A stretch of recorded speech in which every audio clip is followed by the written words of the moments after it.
a tumbling tumbleweed. In the grainy black and white frame, Ken Curtis appears with a scruffy beard, a raspy droll, a slightly uneven stride, and a sun-bleached hat of Festus Haggen who could bicker and bleed in the same breath on screen. He was the deputy who made audiences laugh, then suddenly fall silent before the straight-backed honor of the Old West. Off-screen, Ken was gentle, private, and allergic to noise, yet even the kindest man carries hidden scars. Before leaving this world, he was said to have spoken of 5 names, 5 people he could never quite stand. The creative frictions he carried quietly to the end. This video isn't about digging into gossip. It's about decoding the man behind the makeup. Why would someone as beloved as Ken Curtis harbor silent frustrations? Because in Hollywood, fairness isn't written in contracts. It lives in the rhythm of the set, where the spotlight sometimes lingers too long on one face and forgets the others waiting in shadow. And the first name on that list inevitably was James Arness, the immovable monument of Gunsmoke. On screen, Arness was Marshal Matt Dillon, tall as a canyon wall. Steady as a church bell, the entire structure of Gunsmoke revolved around him, the moral axis, the law, the steady gaze fixed far beyond the horizon. Within that orbit, Festus, for all his brilliance, remained a satellite. Viewers loved Festus, mimicked his voice, even quoted his drawl at dinner tables. But when the laughter faded, the lights always swung back to Dillon. It was a sweet conflict. The audience wanted more Festus, but the script demanded Dillon set the pace. In between stood Ken Curtis, grateful for the role, yet yearning not to be fenced in. Crew whispers say he sometimes frowned at the way screen time was divided, that he wished Dodge City's adventures could occasionally begin with Festus instead of always ending with Dillon's decision. It wasn't jealousy, it was craft. When a character lives vividly in the audience's heart, the actor dreams of pushing him just a step further. As for James Arness, he was the spine of the show, disciplined, economical, always putting the machine of Gunsmoke above ego. That very steadiness, however, created a gravitational pull. Everything else orbited him. When Dillon and Festus shared a scene, they created perfect chemistry. Dillon the straight line, Festus the curve. One held the law, the other bent it with humor, leading the audience through laughter back to justice. But outside the set, the straight line always won. Dillon took the focus. Festus supplied the flavor. Ken Curtis never exploded.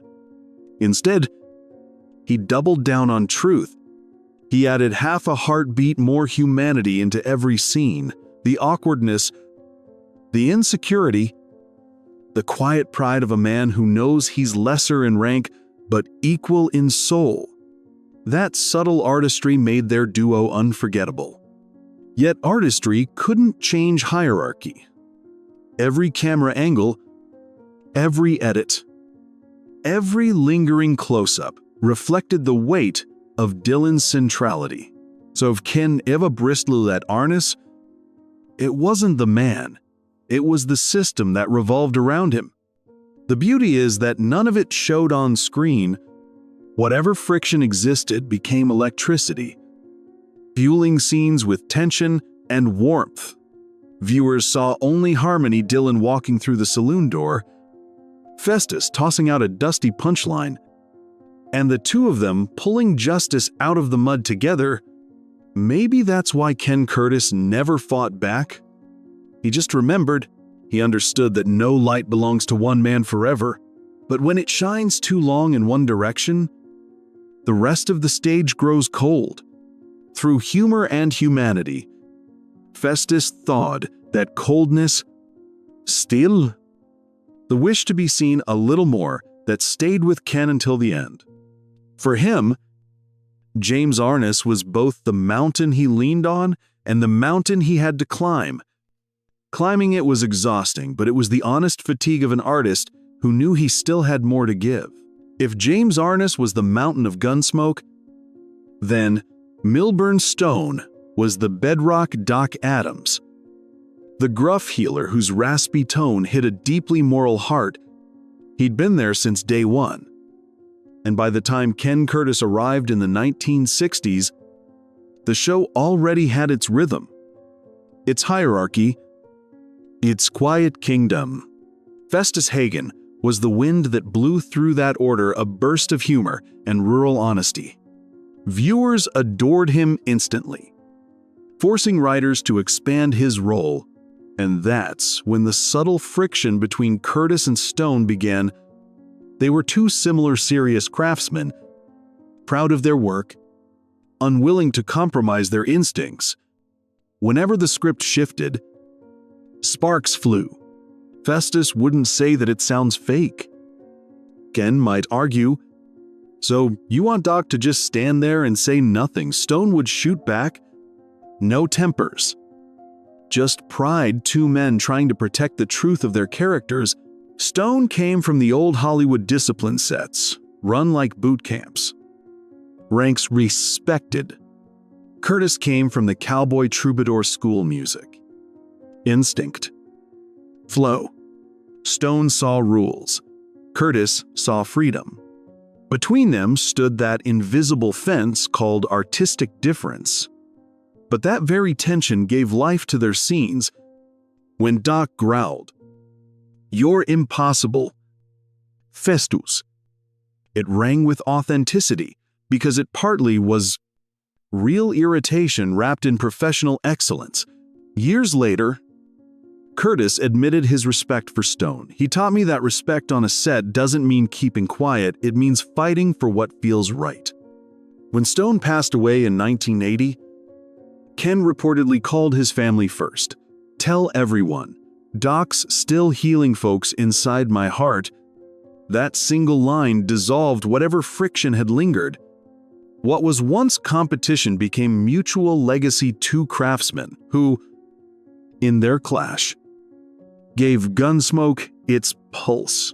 Festus and Doc instinct and intellect were the soul of Dodge City's realism.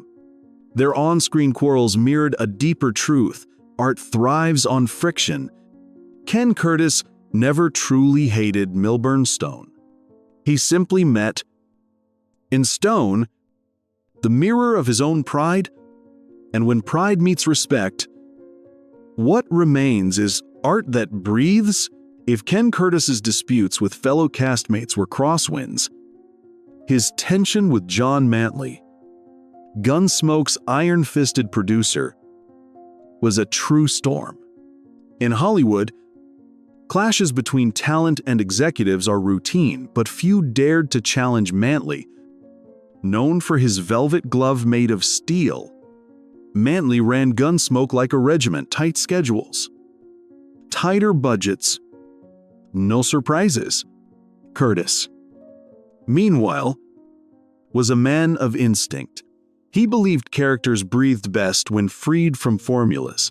Their philosophies collided, machine versus soul. After years on the show, Ken felt Festus deserved more. He wanted deeper stories, more humanity, a glimpse into Festus's inner life. He proposed side plots and emotional beats about loneliness and loyalty. Mantley's response was curt: "The audience wants rhythm, not reflection." That's when Curtis realized to the producer, Festus was a spice, not the meal. Money soon followed principle. After over a decade, Curtis sought fairer pay. Convinced that Gunsmoke's success rested partly on Festus's heartbeat, Mantley refused. Supporting actors, he argued, don't get star salaries. Meetings turned brittle, logic versus belief. A crew member later recalled Ken's silence was colder than anger. Mantley never backed down. It was a clash of dignity and authority. Rumors spread that Festus's screen time was being trimmed. Mantley denied it. But insiders knew the real power lives in the editing room. Yet, Curtis never turned bitter. He kept showing up early, delivering every line with that scratchy honesty that fans adored. Mantley, despite the friction, respected him, too. He once said, Curtis could make an audience laugh 5 seconds after a gunfight. Still, their professional respect couldn't heal their creative divide. When Gunsmoke ended in 1975, Ken walked away quietly. No complaints. No headlines. But in private conversations, when Mantley's name arose, Ken would simply smile and say, "He was brilliant. I just wish he'd understood that stories breathe through the people who live them. Not bitterness, just the wistful truth of a man who wanted to be heard, not managed." Neither man was wrong. One guarded art, the other industry. Together, their tug of war gave Gunsmoke its balance, the harmony between structure and soul. Because in Dodge City, while Dylan enforced justice with a gun, Curtis and Mantley enforced it through conviction. And sometimes, disagreement is just another form of respect. If Gunsmoke was a dusty western town, Amanda Blake was its beating heart. With fiery hair and kind eyes, she embodied Miss Kitty Russell, the saloon owner who softened Dodge City's edges. Yet behind the warmth, subtle fractures formed, especially when another fan favorite, Festus, began stealing the spotlight. Ken Curtis brought something rare: humor, honesty, and unforced charm. Fans adored him. Soon, letters poured into CBS asking for more Festus and less of everyone else. For a star like Amanda Blake, who had long been the face of the show's feminine strength, that shift was hard to ignore. Crew members recalled a quiet rivalry, never spoken aloud but felt in the air. Blake liked precision and order. Curtis thrived on spontaneity. Amanda liked structure. One crew member said, Ken just breathed his scenes. That difference gave their on-screen chemistry a strange electricity, half irritation, half admiration. Viewers loved it. Miss Kitty's sass meeting, Festus's drawl became part of the show's rhythm. Yet sometimes, behind those playful exchanges, the silence between takes said more than words. Still, their tension never turned toxic. Both were professionals who respected the work above all. Amanda once said in the late 1970s, Ken and I weren't close friends, but I understood him. He could make me laugh, even when I didn't want to. When Blake left Gunsmoke in 1974, Ken stayed one more season, asked how it felt without her. He replied softly, "The town's different now, but Festus still keeps the streets safe. No bitterness, no gossip, just quiet loyalty." Years later, when Amanda passed away in 1989, Ken offered a single, humble tribute. She was the heart of Dodge City. Nobody can replace her. In that sentence, every rumor dissolved. What remained was mutual respect, the kind that only grows between two stars who carried a show together, each shining in their own corner of the western sky. Before Festus Haggen, there was Chester Good, the limping, kind-hearted deputy who'd become America's favorite sidekick.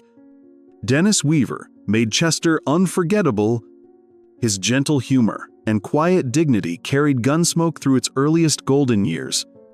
So when Weaver left in 1964, the question wasn't who would replace him. It was who dared to try. Enter Ken Curtis.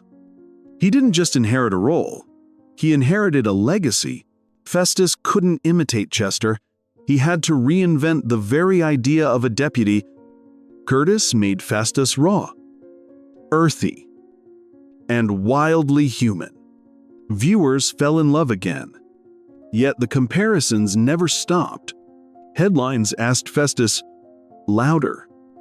But better can Curtis ever fill Weaver's boots? Ken took it all quietly, but inside, it stung.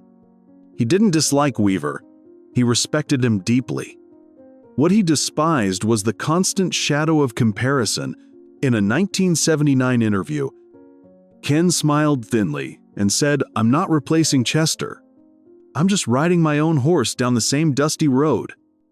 Years later, even Dennis Weaver himself acknowledged that truth.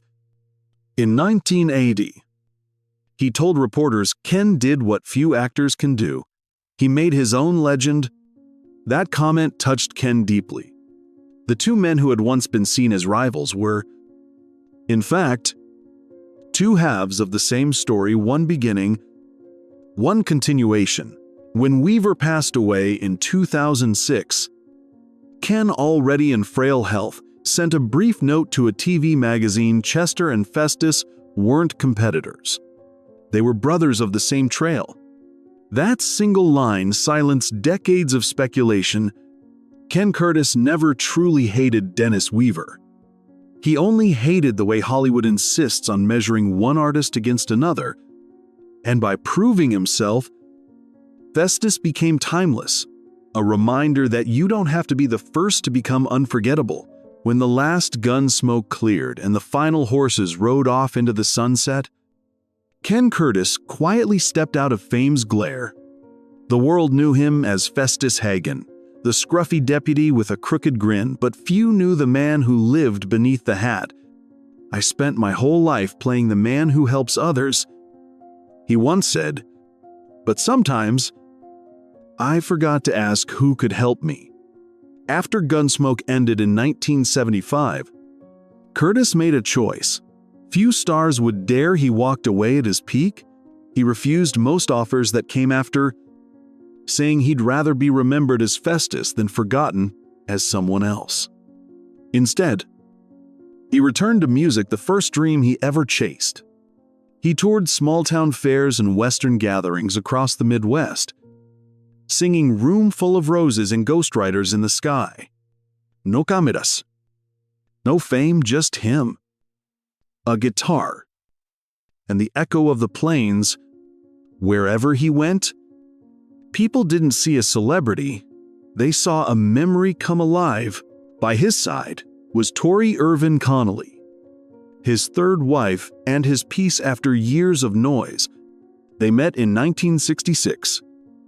And she grounded him like no one else. When he's home, she once said, "There's no Festus, just Ken," watering the garden and humming old cowboy songs. They never had children together, but Ken lovingly raised her two kids as his own, teaching them songs, horse riding, and the quiet dignity of keeping one's word. By the 1980s, his health began to fade. Heart troubles forced him to slow down.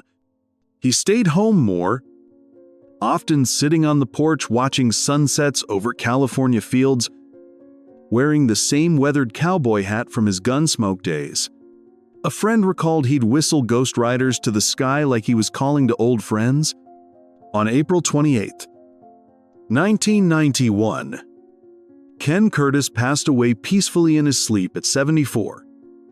With Tori holding his hand, his ashes were scattered across the open plains of Colorado, the land that made him who he was.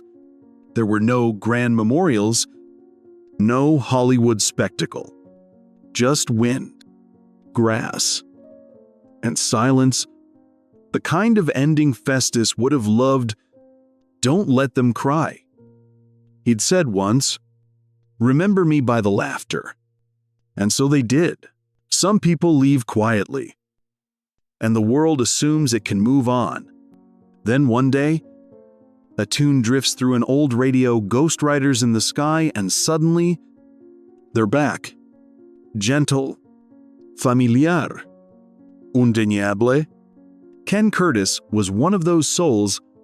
Decades after his passing, Festus Haggen still lives on reruns of Gunsmoke, in late-night marathons, in the laughter of fans who grew up watching that dusty deputy with a crooked smile.